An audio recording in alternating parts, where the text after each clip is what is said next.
Have you ever wondered what actually happens inside your body after an insulin injection? Once insulin is injected beneath the skin, it enters the fatty tissue. From there, insulin molecules begin moving toward tiny blood vessels. As insulin is absorbed, it reaches nearby blood vessels and enters the bloodstream. Now, these insulin molecules can travel through the circulation and reach tissues throughout the body. Insulin is carried by the blood to several important tissues, especially skeletal muscles, the liver, and fat cells. Its main job is to tell these tissues how to handle glucose and store energy. When insulin reaches a sensitive cell, it binds to a special protein called the insulin receptor on the cell surface. Think of this receptor as a signal receiver. Once insulin attaches, the receptor becomes activated. The signal doesn't stop at the cell surface. It travels through a series of proteins inside the cell. This signaling pathway eventually tells the cell to move special glucose transporters called GLUT4 toward its surface. Inside the cell, GLUT4 is stored in small transport vesicles. After insulin signaling, these vesicles move toward the cell membrane. They then fuse with the membrane and place GLUT4 transporters on the cell surface.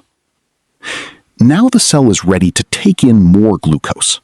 Glucose molecules in the blood can pass through these GLUT4 transporters and enter muscle and fat cells.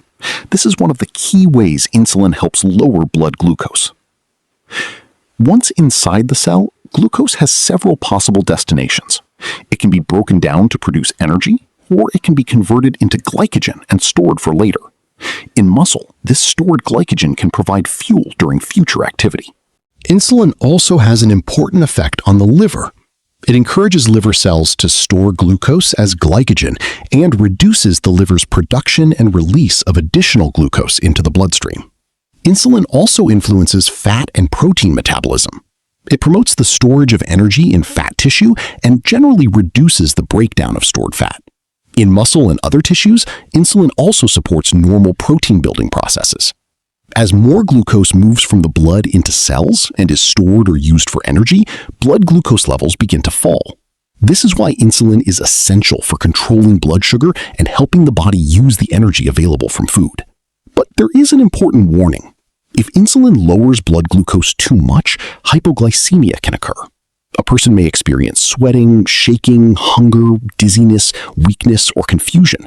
Severe hypoglycemia can become life-threatening and requires immediate treatment. So, an insulin injection triggers a remarkable chain of events, from absorption into the bloodstream to receptor activation, GLUT4 movement, glucose uptake, and energy storage. In just minutes to hours, this powerful hormone helps move glucose where the body can use it.